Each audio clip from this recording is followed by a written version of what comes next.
Hello student, हमने अभी first lecture में नंबर सिस्टम में क्लासिफिकेशन ऑफ नंबर के बारे में पढ़ा और हमने नंबर्स के बारे में डिटेल पूरा पढ़ चुका था। ठीक है, और मैं लास्ट में कहा था कि एक मैं आपको चार्ट बताऊंगा जिससे हम लोग पता चल जाएगा कौन किसके नंबर में आता है। जैसे कि हम लोग ने अभी देखे थे कि प्राइम नंबर, नेचुरल नंबर वगैरह वगैरह। ठीक है, तो हम एक चार्ट समझते हैं ना, चार्ट समझते हैं। और सबसे जो लास्ट में हमने जो नंबर पढ़े थे वो क्या था बेटा, कॉम्प्लेक्स नंबर। तो वो सबका ना माई बाप है, माई बाप के मतलब कॉम्प्लेक्स नंबर ना, सी जो है अपने पास कॉम्प्लेक्स नंबर, तो सी फॉर कॉम्प्लेक्स नंबर। तो सबसे पहले जो हमारे पास आएगा ना कॉम्प्लेक्स नंबर आएगा, कॉम्प्लेक्स नंबर। अच्छा, इसके बारे में मैंने क्या बताया था बेटा आप लोग को, इसके बताया था कि दो पुत्र हुए, एक कॉम्प्लेक्स नंबर बनता कैसे, एक रियल। आप ना रियल नंबर को आप मिला लो, रियल नंबर, ठीक है, रियल नंबर और ना और इमेजिनरी नंबर, इमेजिनरी नंबर है ना बात समझ में, इमेजिनरी नंबर। अच्छा, अब रियल नंबर में भी दो टाइप के नंबर होंगे बेटा, एक होगा इर्रेशनल। क्या होगा? इर्रेशनल, ये आपको पता है ना, इर्रेशनल। ठीक है, इर्रेशनल। और दूसरा क्या हो जाएगा हमारे लिए, रेशनल, है ना। रियल नंबर दो नंबरों से मिलकर बना हुआ था, एक है रेशनल और एक है इर्रेशनल। अब बेटा सुनो ध्यान से, है ना। अब क्या इरेशनल में तो कुछ आएगा नहीं, अब रेशनल में आएगा। तो रेशनल में ना अब रेशनल में क्या आएगा, सबसे पहली बात आएगी ना, रेशनल में आ जाएगी इंटीजर। क्या बता जाएगी बेटा, इंटीजर आ जाएगी, है ना। अब इंटीजर आ जाएगी। अब इंटीजर में भी ना तीन पुत्र होंगे। इंटीजर में कितना आएंगे, दो आएंगे, तीन आएंगे। ये क्या क्या आ जाएगा, निगेटिव नंबर, निगेटिव इंटीजर, है ना, निगेटिव इंटीजर। अच्छा, एक मैं बताया था पॉजिटिव इंटीजर, तो पॉजिटिव इंटीजर को बोलेंगे बेटा नेचुरल नंबर। क्या बोलेंगे हम लोग, नेचुरल नंबर, है ना। और एक बताया था मैंने होल नंबर भी, जो जीरो से लेकर स्टार्ट, नॉन नेगेटिव इंटीजर को क्या बोल देंगे हम लोग, होल नंबर। तो ये किस में आते हैं आप लोग के, इंटीजर में आ जाएंगे। बात समझ में। अब नेचुरल नंबर में भी ना तीन पुत्र हुए इसके। नेचुरल नंबर में वन, एक अकेला, दूसरा क्या आ जाएगा बेटा, प्राइम, दूसरा क्या आ जाएगा, प्राइम आ जाएगा। और तीसरा क्या आ जाएगा, कोप्राइम, नहीं कोप्राइम नहीं, कंपोजिट, कंपोजिट। बस समझे बेटा। तो ये सब चीज, ये चार्ट है और बहुत ही आसान नंबर का चार्ट है ये। अब आप समझ लेना। अब इसका उल्टा समझते हैं ना, उल्टा। अब क्या है ना, जो चीज उल्टी समझ में आ जाए ना वो पूरी समझ में आ जाए। अब जितने भी प्राइम है, कंपोजिट है, वन है, वो नेचुरल नंबर है। और नेचुरल नंबर, जितने भी नेचुरल नंबर है, नेगेटिव इंटीजर है, होल नंबर है, वो सब किस में आएंगे बेटा, इंटीजर में आएंगे। और जितने भी इंटीजर है वो रेशनल नंबर है। क्या है, रेशनल है। और जितने भी रेशनल नंबर और रेशनल नंबर को मिला लेंगे तो क्या बन जाएगा, रियल नंबर। बात समझ में। और रियल नंबर और इमेजिनरी को मिला लेंगे तो क्या बन जाएगा, कॉम्प्लेक्स नंबर। क्लियर हो गया, बात समझ में आ गई। तो अपन ना इसको नेगेटिव इंटीजर में होल, अगर हम नेचुरल नंबर को अगर हम होल नंबर के नीचे लिखते तो बहुत अच्छा रहता है। ठीक है, होल नंबर के अंदर लिख लेते हैं। ठीक है, तो होल नंबर के इसको यहां से हटा लेते हैं और होल नंबर के नीचे ना, होल नंबर के नीचे हम क्या कर लेते हैं, नेचुरल नंबर को लिख लेते हैं। यानी जितने भी नेचुरल नंबर है वो क्या होंगे, होल नंबर होंगे। तो इन बात को अपन ना सेट में रिप्रेजेंट करते हैं ना, रिप्रेजेंटेशन इन सेट, है ना भाई, रिप्रेजेंटेशन, रिप्रेजेंट इन सेट। हम सेट में रिप्रेजेंट करते हैं। मैंने बताया था ना आपको कि सेट क्या होते हैं। अब बताया नेचुरल नंबर ना, जितने भी नेचुरल नंबर है उसका सेट क्या होता है बेटा, एन होता है। एन, तो एन सबसेट है ना, सबसेट है किसका, डब्ल्यू का। सबसेट का मतलब हो जाएगा कि जितने भी नेचुरल नंबर है वो कौन से इसमें आएंगे बेटा, होल नंबर में आएंगे। और जितने भी होल नंबर है वो किस में आ जाएंगे बेटा, इंटीजर में। और जितने भी इंटीजर है वो किस में आ जाएंगे, रेशनल में। और जितने भी रेशनल है वो कितने में आ जाएंगे, रियल में। तो इसको ना ये सेट कहते हैं, इसको सेट, है ना, रिप्रेजेंटेटिव सबसेट। सबसेट का मतलब होता है वह सेट उसके अंदर आ जाना। ये आपको बात क्लियर समझ में आ गई होगी, क्लियर समझ। तो अलग कलर से दिखा देता हूँ। ये नेचुरल नंबर, नेचुरल नंबर, ये सबसेट हो गया डब्ल्यू का। डब्ल्यू सबसेट है आई का, है ना, आई का। और आई सबसेट है किसका, क्यू का, रैशनल नंबर का। और रैशनल का सबसेट है किसका, रियल का। और रियल सबसेट आ जाएगा किसका, कॉम्प्लेक्स नंबर का। तो हमारे काम की चीज ना यही है, काम की चीज क्या यही है। तो ये थोड़ी बेसिक बात थी जो हमने क्लास फर्स्ट लेक्चर में पढ़े थे, उसी बात को मैंने यहाँ रिप्रेजेंट किया हूँ। और आपको याद आ जाएगा कि सब चीजें होती क्या है, रेशनल नंबर क्या था, इरेशनल नंबर क्या था। बात समझ में आ गई, क्लियर हो गया, है ना। आपको इतना समझ तो आ गया होगा। आगे चलते हैं ना, आगे चलते हैं। ठीक है, आगे चलते हैं। अब आगे जो है, आगे जो टॉपिक है अपना, वो बहुत बहुत इंपॉर्टेंट टॉपिक है ना, इंपॉर्टेंट टॉपिक है। कई बच्चों को समझ नहीं आता है, नहीं समझ आता है, ठीक है।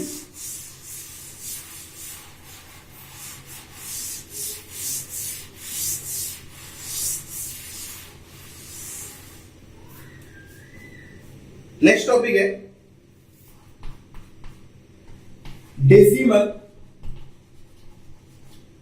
Decimal form of irrational number, नहीं, decimal form of numbers.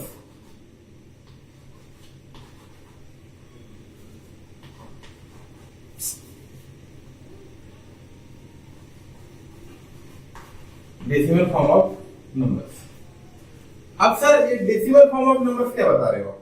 Decimal form of number का मतलब है कि हम यहाँ पे किसके बारे में पढ़ने वाले हैं? नंबर्स के बारे में पढ़ने वाले हैं। और नंबर्स के बारे में हम लोगों ने क्या क्या पढ़े हैं बेटा? हमने नंबर्स के बारे में बहुत कुछ पढ़े ना, बहुत कुछ पढ़े। तो अब डेसिमल रिप्रेजेंटेशन क्या होता है? डेसिमल रिप्रेजेंटेशन क्या होता है? अब डेसिमल रिप्रेजेंटेशन किसका होगा? अब इंटीजर का डेसिमल रिप्रेजेंटेशन नहीं हो सकता, क्योंकि वो पहले से कंप्लीट नंबर है। इंटीजर क्या होता है ना, पहले से कंप्लीट नंबर होते हैं। बात समझ में? कंप्लीट नंबर क्या होता है सर? कंप्लीट नंबर जैसे कि 1 कंप्लीट है, पर किसी ने ना 1.5 लिख दिया तो ये कंप्लीट नहीं हुए, और कंप्लीट में नहीं हुआ और पॉइंट आ गया तो डेसिमल आ गया, तो डेसिमल फॉर्म आ गया ना नंबर का। अब क्या है ना, अब डेसिमल फॉर्म फ्रैक्शन में कन्वर्ट कर सकते हैं। बचपन से पढ़ते आ रहे हैं ना फ्रैक्शन। फ्रैक्शन क्या होता है? p/q के फॉर्म में होता है, और p/q के फॉर्म में तो रेशनल भी लिखे जाते हैं और इरेशनल भी लिखे जाते हैं। इसका मतलब कि डेसिमल रिप्रेजेंटेशन या डेसिमल फॉर्म इरेशनल का भी होगा और रेशनल का भी होगा। बोलूंगा हाँ बिल्कुल, इरेशनल का भी होगा और रेशनल का भी डेसिमल फॉर्म होगा। चलो बात कर लेते हैं। तो पहले बहुत इंपॉर्टेंट बात क्या है ना, इंपॉर्टेंट बात क्या है कि ये जो पहली बात जो है ना, पहली बात कि decimal form of irrational number. अब decimal form of irrational number क्या होता है? इज नॉन, ध्यान सुनना बेटा क्या बोल रहा हूं, नॉन टर्मिनेटिंग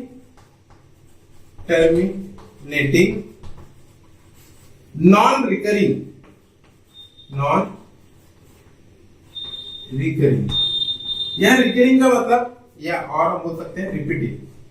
क्या बोल सकते हैं बेटा? नॉन रिकरिंग, ठीक है, नॉन रिकरिंग। बस समझने में। तो इसका फुल फॉर्म है, फुल फॉर्म का इसका जो एब्रिविएशन फॉर्म है होता है NTNR। क्या बोला मैंने? NTNR। NTNR का मतलब हो गया non terminating non recurring. Recurring का मतलब भी होता है रिपीटिंग, रिपीट नहीं होना। सर आप ये बोलना चाह रहे हो कि जब हम इरेशनल नंबर का डेसिमल एक्सपांशन करेंगे तो ये जिंदगी में कभी खत्म नहीं होंगे और रिपीट भी नहीं होंगे। हाँ सर, मैं बोला हाँ बिल्कुल बेटा, ऐसा कभी नहीं होगा ना, कभी नहीं होगा। जैसे कि एग्जांपल लेते हैं, एग्जांपल के तौर में हम क्या उठाते हैं ना, एग्जांपल के तौर में उठाते हैं √3 को, और √3 का ना आपको पता है 1.732 ऐसे नंबर चलते रहते बेटा ना, कुछ भी चलते हैं। और ऐसे डिजिट जो है ना, ये रिपीट भी नहीं होंगे और खत्म भी नहीं होंगे। ये धुआं छोड़ रहा है ना, धुआं दिख रहा है, इसका मतलब कि कभी खत्म तो नहीं होने वाले नहीं है, पर रिपीट भी नहीं होंगे। तो ये NTNR कौन होता है? इरेशनल नंबर का होता है। किसका होता है? इरेशनल नंबर का NTNR होता है। ये आपको समझ में आ गया होगा। इसका फिक्स्ड है, इरेशनल नंबर का जो है डेसिमल रिप्रेजेंटेशन वो NTNR है, नॉन टर्मिनेटिंग नॉन रिकरिंग। अब आगे बात करते हैं किसकी? दूसरा करते हैं रैशनल नंबर की। तो रैशनल नंबर में दो बातें होती है बेटा। मैं क्या बात किया? रैशनल नंबर में दो बातें होती है। सर दो बातें होती है? मैंने बोला हाँ। देखो ना, 3 बातें हो सकती है दुनिया में, जिसमें 2 बातें तो रैशनल नंबर ने ले लिया और एक बात क्या ले लिया? इरेशनल में। तो रैशनल में 2 बातें कौन कौन सी होगी? एक टर्मिनेटिंग, एक टर्मिनेट हो जाए, और दूसरा क्या हो जाएगा? नॉन टर्मिनेटिंग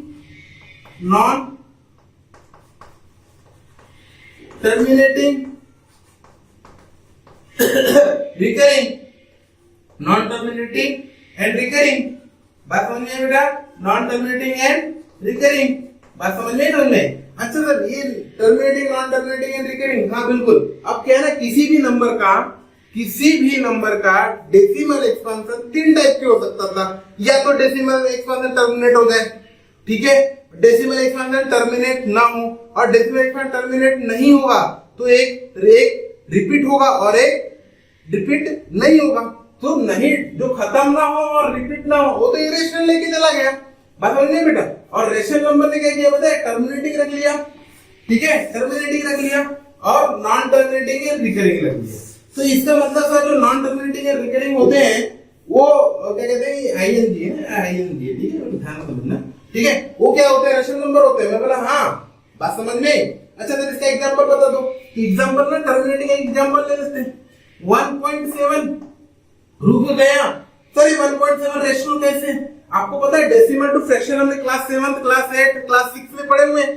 तो ये 17/10 है, ये 1.7 दिख रहा है, पर ये 1.7 तो है ही है डेसिमल फॉर्म में, पर फ्रैक्शन फॉर्म में 17/10 है।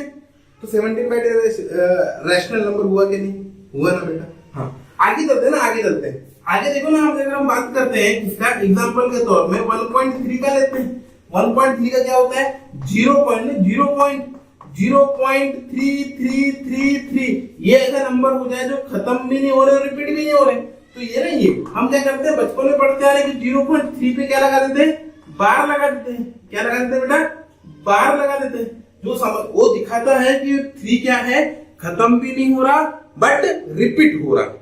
बात समझ में आ गई आपको? तो ये डेसिमल रिप्रेजेंटेशन हम किसी नंबर के बारे में पढ़ते हैं। तो 3 टाइप के होते हैं, जिसमें से एक इरेशनल नंबर ले लिया और 2 किसके पास है, रेशनल नंबर के पास है। अब देखो ना, एग्जामिनर हमसे क्या चाहता है पता है क्या? वो पूछता है, वो बेटा पूछता है, क्या पूछता है कि कोई एक रेशनल नंबर दे देगा। अब इरेशनल तो दे ही नहीं सकता ना, क्यों इरेशनल में एक ही बात है, नॉन टर्मिनेटिंग, नॉन रिकरिंग, एनटीएनआर होगा, बस खत्म खेल। तो हमको इरेशनल नंबर के बारे में उतना नहीं पूछेगा, समझ में आई मेरी बात? तो सब किसके बारे में पूछेगा, रेशनल के बारे में पूछेगा। क्यों रेशनल के बारे में पूछेगा? क्योंकि ये 2 लेके चल रहा है, एक टर्मिनेटिंग और नॉन रिकरिंग। अब एग्जाम वाला हमसे क्या पूछ लेता है कि एक रेशनल नंबर उठा के दे देगा और बोलेगा कि इसका डेसिमल एक्सपेंशन टर्मिनेटिंग है कि नॉन टर्मिनेटिंग है, आप बता दो।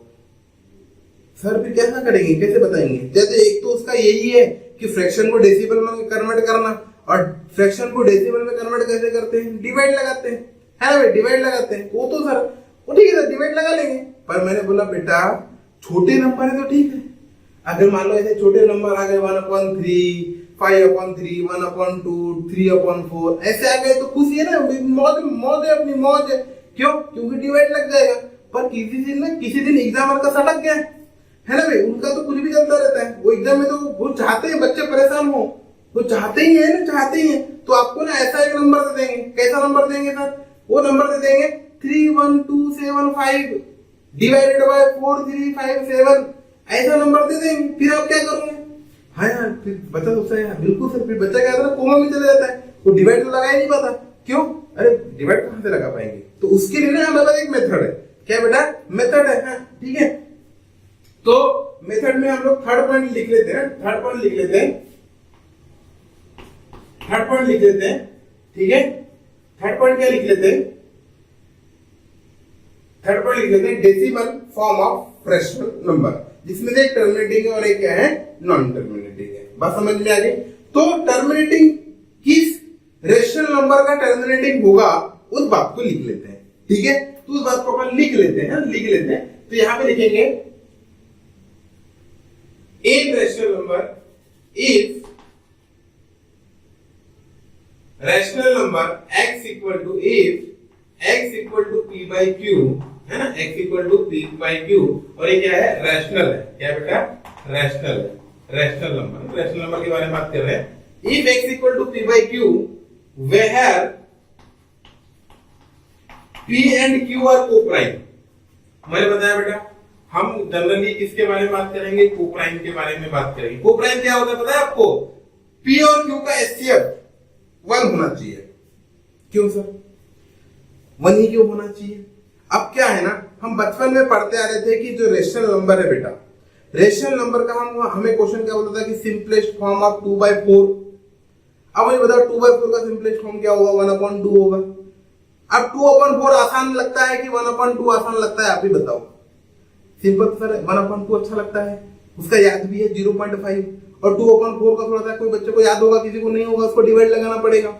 तो सिंपलेस्ट फॉर्म बहुत ही आसान है, ठीक है। और अभी हम जब चेक करेंगे तो सिंपलेस्ट फॉर्म होना चाहिए if x equal to p/q rational number, p/q कौन है, रेशनल नंबर है, वेयर p एंड q क्या होंगे, को-प्राइम होंगे, है ना।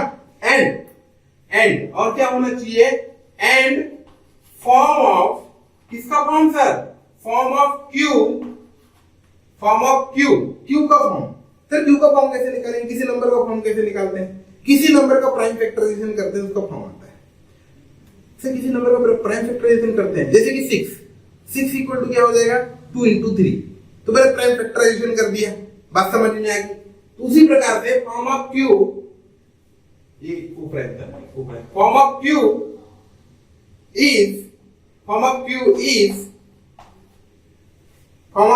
is 2 to the power m into 5 to the power n. Then here m and n are non-negative integer, यानी power कैसी होनी चाहिए आपकी, जो नंबर की प्राइम फैक्टराइजेशन की 2 और 5 जो प्राइम नंबर है उनकी पावर नॉन नेगेटिव होना चाहिए। नॉन नेगेटिव का मतलब 0 चलेगा और पॉजिटिव नंबर चलेंगे, यानी कुल मिला के होल नंबर की बात चल रही है, non negative integer. Then decimal expansion, किसका, डेसिमल एक्सपेंशन ऑफ p/q, किसका, रेशनल नंबर है कौन, p/q इज टर्मिनेट।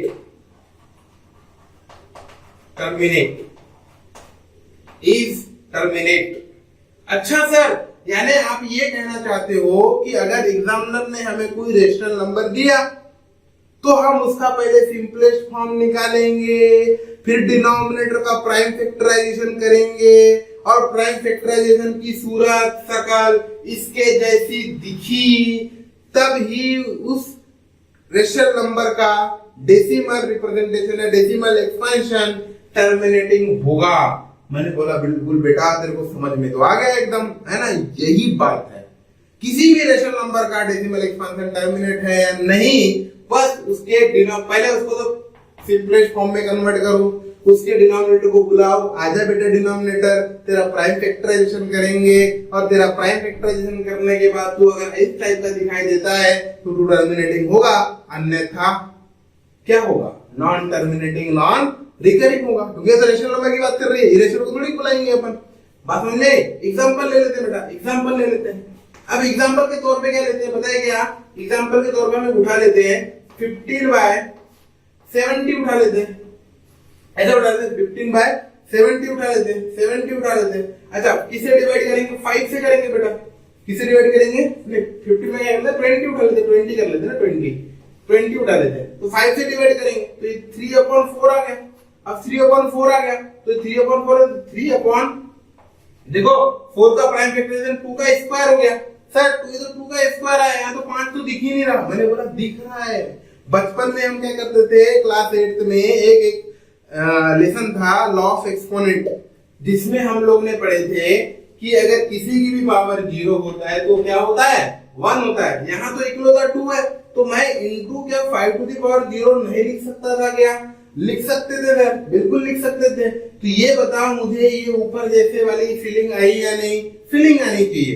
तो ये फील आया कि नहीं आया, और ये फील आया, इसके लिए इसका मतलब इसका जो डेसिमल एक्सपेंशन है वो क्या होगा, टर्मिनेटिंग होगा। तो इस रेशनल नंबर का डेसिमल एक्सपेंशन क्या होगा, टर्मिनेटिंग होगा। तो फिर नॉन टर्मिनेटिंग के लिए क्या होगा, बस सिंपल सी बात है ना, जिसका फॉर्म ये फॉर्म में नहीं है वो नॉन टर्मिनेटिंग।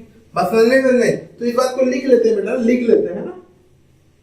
हमको क्या करना है ना, हर बात को लिख लेना है, क्योंकि जिससे आपको कभी भी क्या हो, ये कॉपी कर लीजिएगा, है ना। मैं हर बार बताऊंगा नहीं, आप लोग वीडियो पॉज करके इसको कॉपी कर सकते हैं, ठीक है। आगे चलते हैं, आगे चलते हैं, ठीक है। आगे बहुत ही इंपॉर्टेंट चीज है। चौथा पॉइंट लेते।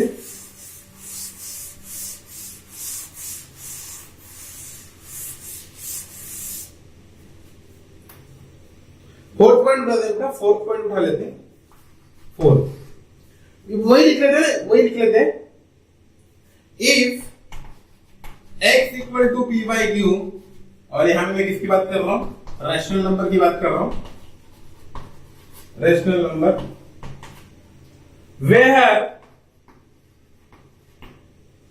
where p and q are co-prime and form of q is 2 to the power m into 5 to the power n। ये इंपॉर्टेंट है, ठीक है। फॉर्म इज नहीं बेटा, इज कैसे आ जाएगा? मैं कॉपी करने बैठ गया, इज नहीं आएगा। Is not, form of Q is not equal to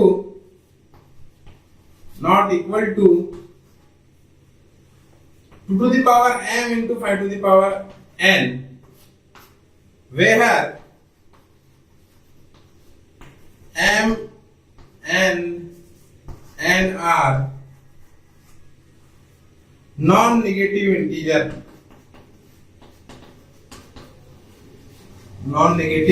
integer, then decimal expansion of p by q is non-terminating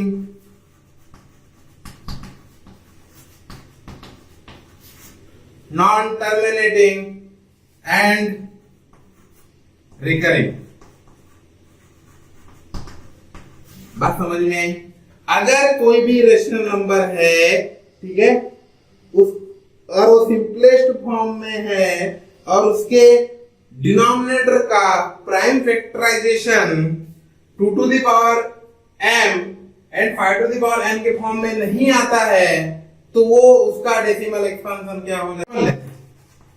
example समझते हैं। अगर किसी ने पूछ लिया 13/1 इसका डेसिमल बताओ कि ये टर्मिनेटिंग है या नॉन टर्मिनेटिंग है। अब रेशनल नंबर तो है ही है, अब टर्मिनेटिंग है नॉन टर्मिनेटिंग है, उसके लिए क्या करना पड़ेगा? एक बार चेक करना पड़ेगा इसमें जो न्यूमरेटर और डिनोमिनेटर है को प्राइम है या नहीं है।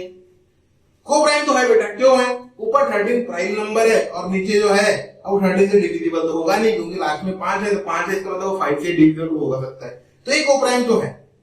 तो क्या करते हैं ना, अब मुझे ना आपको मुझे याद है कि ये जो नीचे का जो है ना, ये 5 to the power 5 है। अब आपको पता है नहीं पता, आप चेक कर सकते हैं। 5 to the power 5 है, प्राइम फैक्टराइजेशन आपको आता होगा, ठीक है।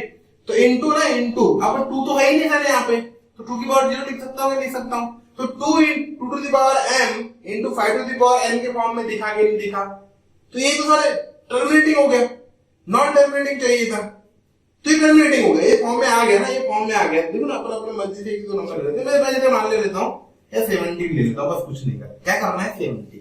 मुझे बताओ ये को प्राइम है या नहीं? को प्राइम है। इसका जो q है डिनोमिनेटर, वो क्या इस फॉर्म में दिखता है? फॉर्म का दिखने का मतलब, अगर हम डिनोमिनेटर को प्राइम फैक्टराइज करते हैं तो 2 और 5 प्राइम के अलावा किसी और प्राइम में भी एंट्री मार ली तो उसका डेसिमल एक्सपेंशन क्या हो जाएगा? नॉन टर्मिनेटिंग रिकरिंग हो जाएगा। बात समझ में आई बेटा?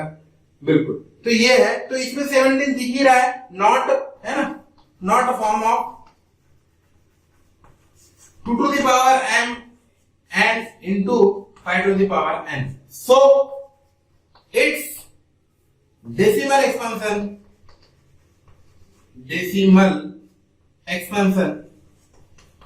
is NTR।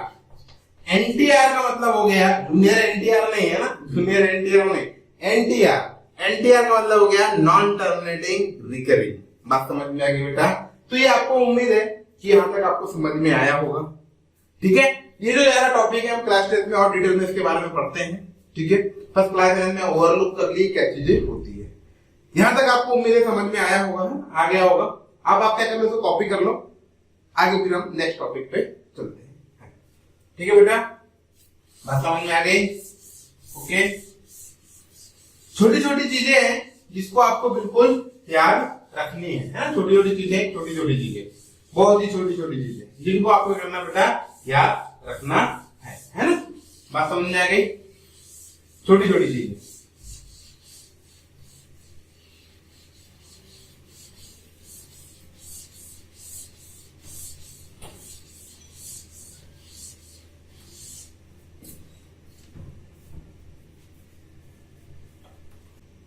अब एक क्वेश्चन बस उठाते हैं हम लोग, तो छोटा सा क्वेश्चन उठाते भी खत्म करते हैं लेसन को, है ना। क्वेश्चन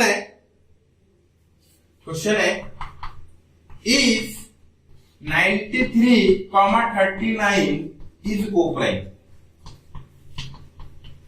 एक सिंपल सा क्वेश्चन ले आओ, बस आपको ही बताना है कि 93 और 39 को प्राइम है या नहीं।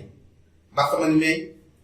ठीक है, तो बेटा को प्राइम में मैंने क्या बताया था कि जो एचसीएफ है वो क्या होना चाहिए, 1 होना चाहिए। तो सॉल्यूशन करते हैं।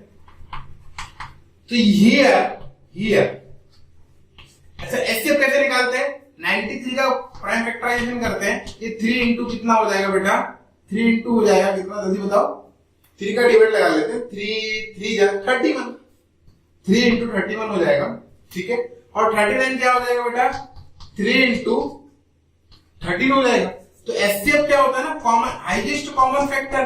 तो यहां देखो दोनों में कॉमन प्राइम कौन है बेटा? 3 है। तो एचसीएफ इधर कितना हो गया? 3 हो गया। तो इस बात को लिख लेंगे हम, here HCF of 93 and 39 equal to 3, hence it is not को प्राइम।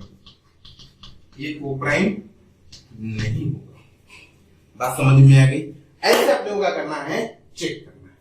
तो आगे अब जो नेक्स्ट लेक्चर होगा, इस लेक्चर को यहीं विराम देते हैं। तो आगे जो नेक्स्ट लेक्चर होगा उसमें हम